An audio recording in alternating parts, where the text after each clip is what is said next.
قسەکردنی زیاتر لەسەرم بابەتەی ئێمە 2 میلیۆنمان هەیە بۆی شرۆڤەی زیاتری ئەو بابەتە بکەن بۆ پامێریشمان هەیە لە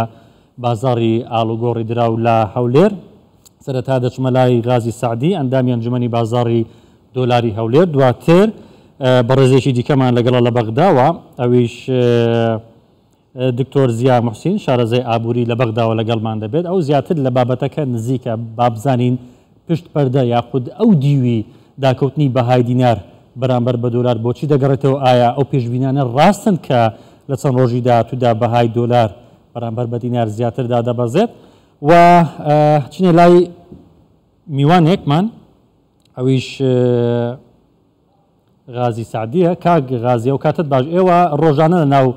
بازار لە مامەڵەی دراو بەرامبەر بە دینار و دراوەکانی دیکە مامەڵە دەکەن، یعنی لە ماوەی هەفتەیەکدا نزیکەی 10,000 دینار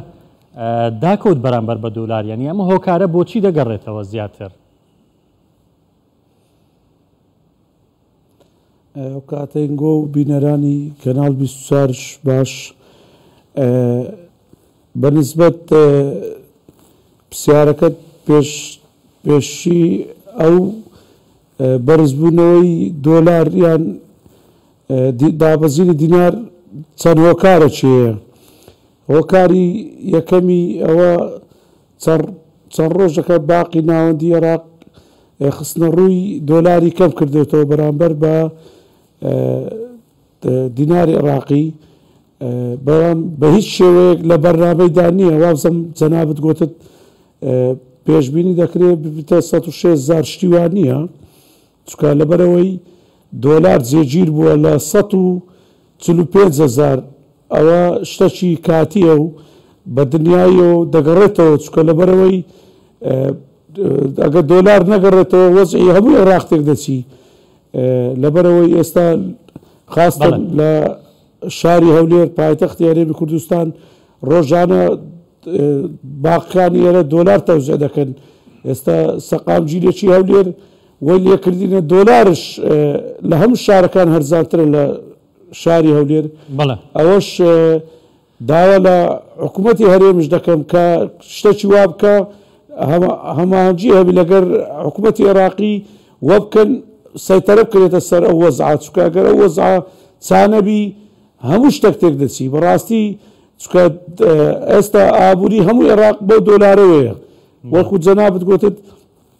هەچی ڕۆژانە ئەمە دەیکڕین دەیفرۆشین لە سەیارەبی لە زەوی و لە خانی و لە تاجیرەکانمان ئەو موادانی لە دەرەوە دێ هەمووی بە دۆلارە. ئەوجا ئێمە لە هەرێمی کوردستان ڕۆژانە پێویستیمان بە چەند بڕی دۆلار هەیە کە بازرگانان مامەڵەی پێوە بکەن یاخود کڕینی فرۆشتن هەبێت؟ پێشتر 150 میلیۆن دۆلار هەتا 200 میلیۆن دۆلار دای کێشەمان نەبوو وە کێشەشمان ناوی. بەس بەنسبەت ئەوەی ئەگەر پێش ئەوەی حکوومەتی عێراقی تەشکیل کرێ جەنابتان ڕۆژنامە نووسن ئاگدارن پڕۆپاگەندەچیەوە بوو لۆ چەند بەرپرسەکی عێراقی ناوەکان نارێم پڕۆپاگەندەیەوەیان کرد دۆلار دەگەڕێنەوە 136. ئەوە بوو خەرکەشی زۆر دۆلارەکەی خۆی لە بازار کرد، خاستن هەرێمی کوردستان بە زۆری ئەمە چکە لە بازارن هەموو خەرکا دۆلارەکەی خۆی گۆڕێەوە گوتی باقی ناوەندی دۆلار دادەبەزێنی. وەزعی باش بووە و ڕەسیدی زیادی کردی لە باقەکان. خەرک دۆلارەکەی هات بە 145 دەیفرۆشت. لە دوایەوە بوو شتەکە بە پێچەوانە دەرچوو شتی وان نەبوو. مدیر باقی ناوەندی گوتی ئەمە بە هیچ شێوەیەک هەتا 2025 دەستکاری نرخ ناکەین، یعنی بە هیچ شێوەیەک.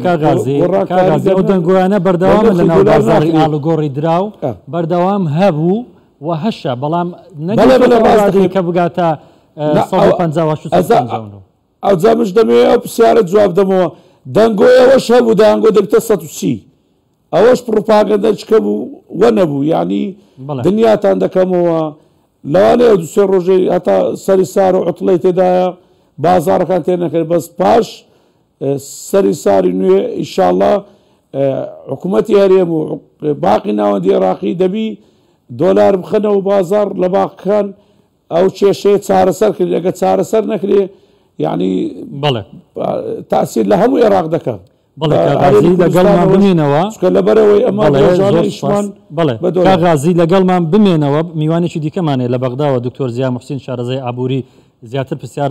لەویش دەکەین دەبارەی ئەو کەم و کوڕێکی ئێستا لە بڕی دۆلار لە بازاڕەکانی عێراقدا هەیە. دکتۆر زیام کاتت باش، ینی عێراق ئێستا خاوەنی دەگێکی زۆری دۆلارە، نزیکەی 90 ملیار دۆلاری هەیە. ینی بۆچی لە ماوەی هەفتەیەکدا بەهای دراوەکەی بەو شێوەی داکەوت کە لە ئەنجامی بڕی خستنە ڕووی دۆلار دروست بووە؟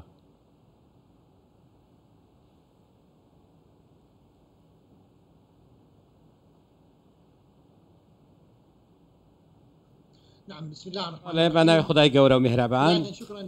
سەرەتا زۆر سپاس بۆ کەناڵە بەڕێزەکەتان. لە ڕاستیدا واقعی ئێستا ئەوەی پەیوەندی بە نرخی دراوە هەیە، هۆکارەکەی بۆ دوو هۆکار دەگەڕێتەوە. یەکەمیان هۆکارێکی دەرەکیە و بۆ ئەو ڕێکارانە دەگەڕێتەوە،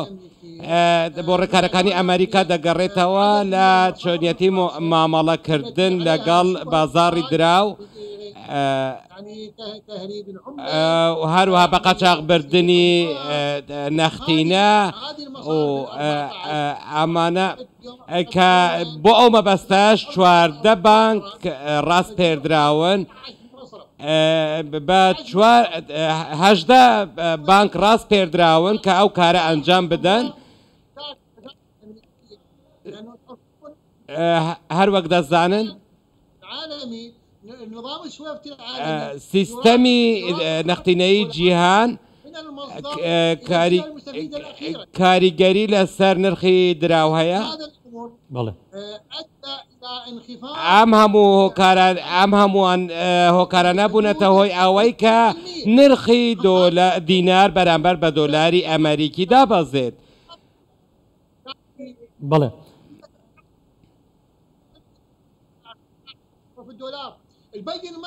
بانقی ناوەندی ئێستا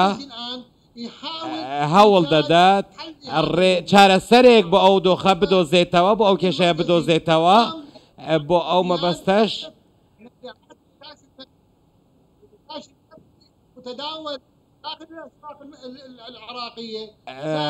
هەوڵی داوە کە بڕی خستنە ڕوو زیاد بکات.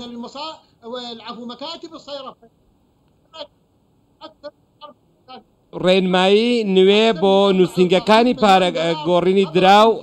دەربکات و من لەو باوەڕەدام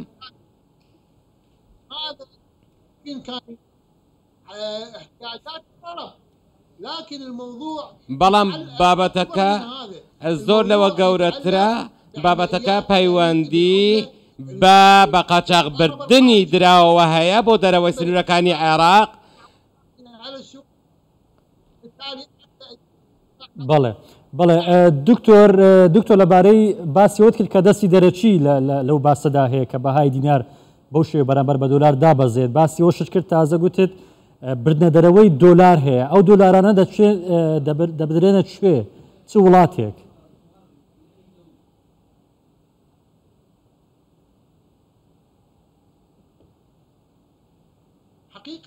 لە ڕاستیدا زیاتر لە دەواازەیەک هەیە کە هەوڵ دەدات بۆ بردنە دەرەوەی ئەو دۆلارە بۆ دەرەوەی عێراق، لەوانە تورکیا، ئێران، وڵاتانی کەنداوی عەرەبی، هەموو ئەم وڵاتانە ئەو شوێنانن کە دۆلاری لە ناوخاکی عێراقەوە بۆ ئەو وڵاتانە بە شێوەیەکی قاچاق دەبدرێت.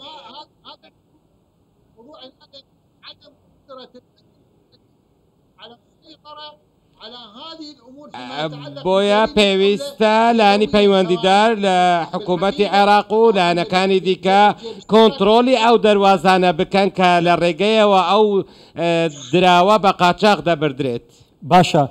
دکتۆر زیا، ینی مانگانە عێراق بە بەهای زیاتر لە 10 ملیار دۆلار نەوت دەفرۆشێ، بێجگەلەوەی کە ئاڵوگۆڕی بازرگانی لەگەڵ چەندین وڵاتی دیکە هەیە. ینی ئەو بڕە دۆلاری کە هەفتانەش پێویستی نزیکەی ملیارێک دۆلارە، ئایا ناتوانێت بانکی مرکزی، بانکی ناوەندی عێراق پێداویستی بازار لە دۆلار دابین بکات؟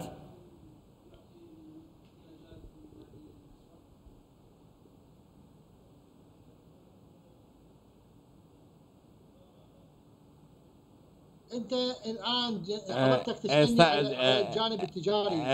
جنابت باسی لانی بازرگان دەکەی با ئێمە ئەو بابەتانە لێک جیا بکەینەوە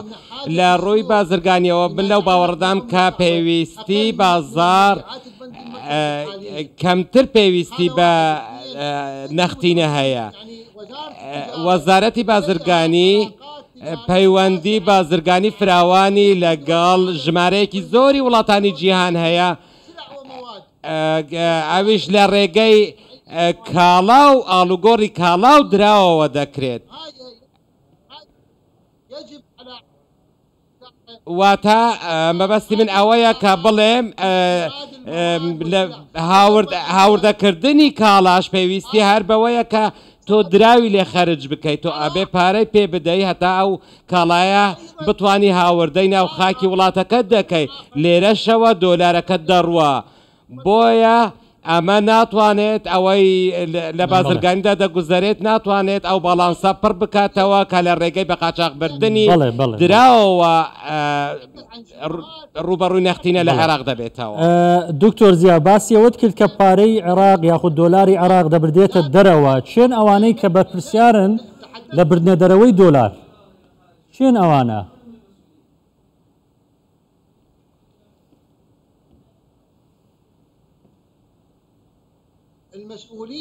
بەرپرسان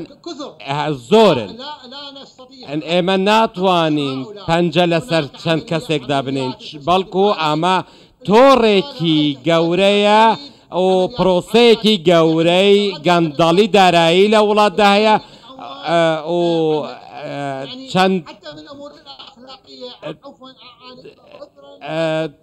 تەنانەت دەتوانم لە ڕووی ئەخلاقیشەوە باز بکەم کە هەندێک لەو پارانەم بۆ کاروباری نابەجێش بەهەدەر دەدرێت بۆیە گەندەڵیەکی گەورەی دارایی لە وڵاتە لە ئارادایە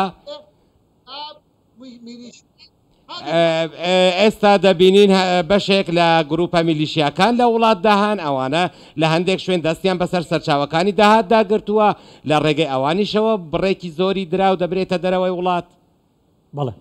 بەڵێ دکتۆر زیا محسین شارەزای ئابووری لە بەغداوە لەگەڵمان بمێنەوە پەیامنێرمان هۆشمەند سادق لەناو بازاڕی ئاڵوگۆڕی دراو وەردەگرین هۆشمەند ئەم کاتت باش دوایین گۆڕانکاریەکانی بەهای دینار بەرامبەر بە دۆلار گەیشت بە شوێ ئێستا بە چەند مامەڵی پێوە دەکرێت؟ سڵاو هێ منەم کاتت باش من لە بازاڕی ئاڵوگۆڕی دراوم لە شەقامی ڕووناکی لێرە لە بەیانیەوە بەهای دۆلار بەرامبەر بە دینار تا دێت بەرزتر دەبێتەوە ئێستا ئەوەی کە لە پشت منەوەیە 100 دلار بۆ ئەگە بچی بکڕی 156,500 دینارە ئەگە بکڕی ئەکاتە 157,000 دینار ئەم بەرز و نزمیە وای کردووەکەوە بازاڕی ئاڵوگۆڕی درا و قەرەباڵغێکی پێوە هەبێت هاوڵاتیان بەشێکیان دێن دینار دەکڕن بەشێکیان دێن دۆلار دەکڕن وە پێچەوانەشەوە هێمن و ئەمە جگەلەوەی کەوا پشێویەکشی لە بازار دروست کردووە هاوڵاتیان گلەیانەیە دەڵێن نرخی شتومەک و کالاش بەرز بێتەوە بە تایبەت فەرمانبەرانش کە موچەکانیان هێم بانگە من هەڵەدەگای بگەڕێمە لای تۆ. بەڵێ زۆر سپاس هۆشمەند سادق پەیامنێرمان کە لە بازاڕی ئاڵوگۆڕی درا و لە هەولێر لەگەڵمان بوو لەبارەی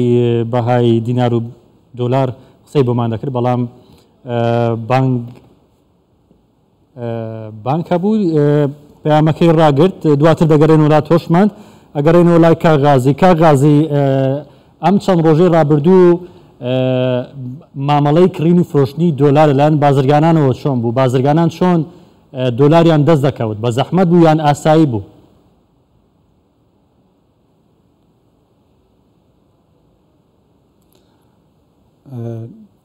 ناوڵە دۆلار بە بەردەوام دۆلار نەبوو برێ بازار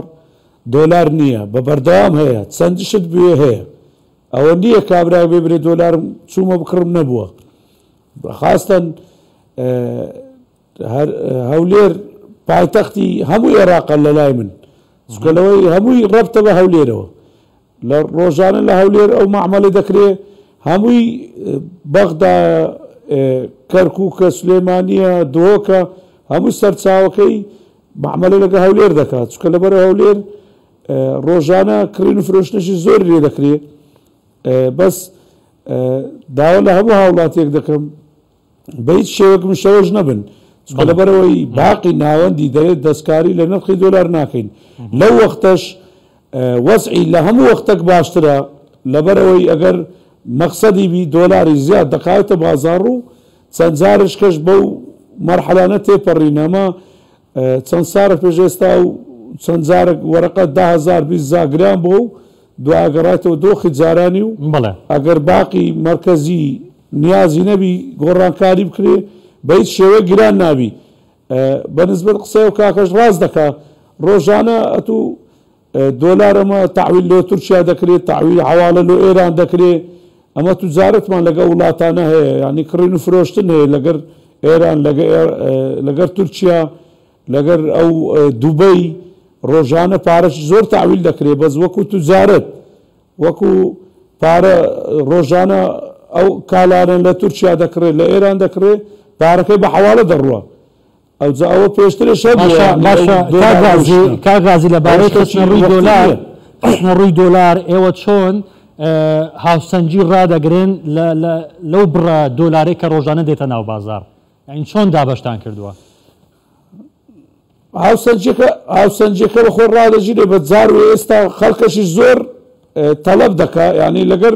وەکو پێم گوت یەکەم جار گوتیان باغدای دەبەزێنی خەرکە وات و دۆلاری دەخشتە بازار ئێستا بە عەکسەوە هەمووی هاتێ دینارەکەی دەکاتە دۆلار ئەوەیە زەختەکەش باقیکەش پێ ڕناگە بە شتێکی کاتیە بە تاقیدی لە چەند ڕۆژ ڕابردووە جا هەفتەکە دە ڕۆژە باقی مرکزی دەتانی دۆلارش زیاتر بێختە بازار لە دەستیدایە بەڵام ئێستا ڕێژەکە کەم کردەوە بیکاتە دوو ئەوەندە دۆلار دەگەڕێتە دۆخی جارانی و ئەو پەڕێ هەفتەکە ئەگەر ئەو زیاد کاتن دۆلار لە بازار زۆر دەبێ دۆلار هەشە لە بازار خۆ نییە بێ ئەو ڕۆکەسە کاتە دۆلاری بکڕی نەبووی هەستا بۆ شێوەوە جەنابەت دەیبینی بۆ باشەڕە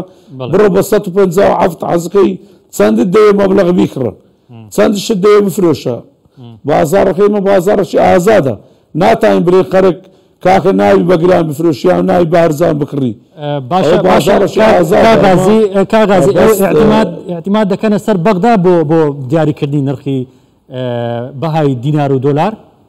باقی ناوەندی تەوزیعاتەکەی بەڵێ چکە لەبەرەوەی ئەو لەوێ سەرچاوەکەی تەوزیعات دەکە ئەگەر ئەو ڕێژەی تەوزیعاتی ئەو هەفتەی هەموو خوێندیتەوە ژمارەکە کەم بووە ئەگە زیادی بکە بە تاقید خەرچش دێ دەفرۆشتەوە ئێستا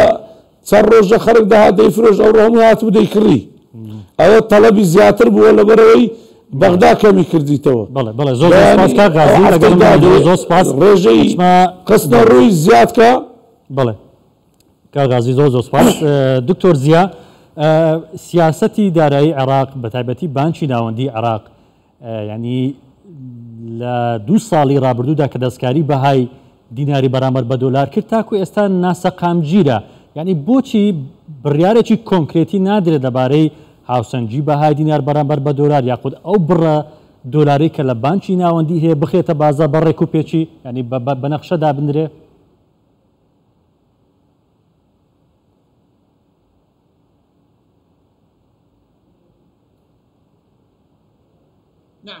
بەڵێ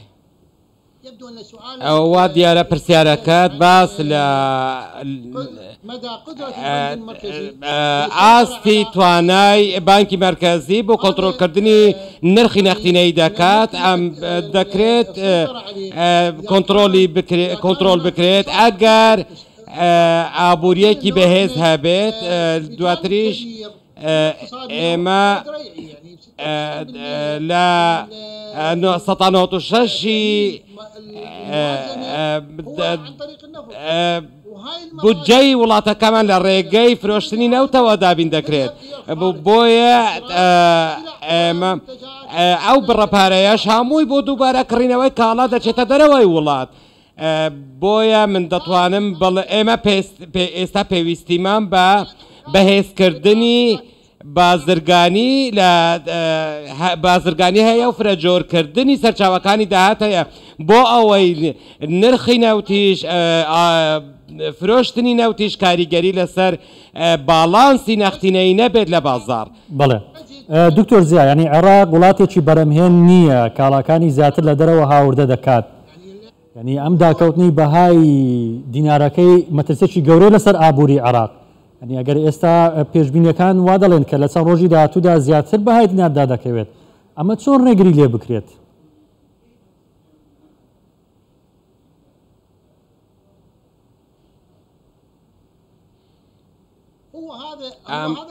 ئەو بابەتە زۆر مەترسیدەرە تەنانەت لەسەر ئاسایشی هاوڵاتی و ئاسایشی خۆراکیش مەترسیە زیاتر لە بۆنەیەک من بە دەنگم هەڵبڕیەوە و دەنگم گەیاندۆتە حکوومەت کە پێویستە گرنگی زیاتر بە کارتی کشت و کاڵ بدرێت و بەو کارتانە بدرێت کە دەبنە پاڵپشت بۆ داهاتی وڵات بۆیە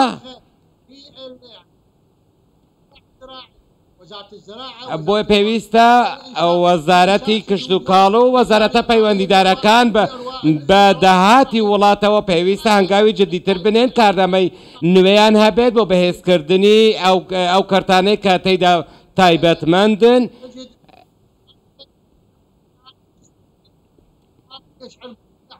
بەڵێ دکتۆر زیا پێشبینیت بۆ ساڵی داهاتوو یاخود لەم چەند ڕۆژی داهاتوو بەهای دینار چی بەسەر دێت؟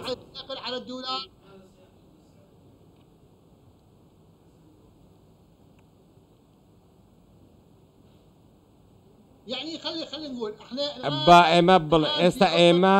لە پشووی کۆتایی ساڵداین هەموو بە نزیکەی دەتوانم بڵێم هەموو کارەکان وەستاون ئێمە لەگەڵ هاتنی ساڵی داهاتوو نرخی دۆلار پێشبینی دەکەم بگەڕێتەوە دۆخی خۆی بەڵام و پێشبینی ئەوە دەکەم کە نرخەکەی بۆ 150,000 هی هەر 100 دۆلارێک بە 150,000 مەزەندەی دەکەم و پێویستە ئەمەش کاریگەری لەسەر بازاڕی ناوخۆی. زۆر سپاس دکتۆر زیا موحسین شارەزای ئابووری کە لە بەغدا و لەگەڵمان بووی لە ڕێگەی سکایپ غازی سادی ئەندامی ئەنجومەنی بازاڕی دۆلاری هەولێر زۆر سپاس کە لە هەولێرەوە لەگەڵمان بووی سپاس بۆ هاوکاریشمان خۆشمە سادق کە لە بازاڕی ئاڵوگۆڕی دراو لەگەڵمان بوو.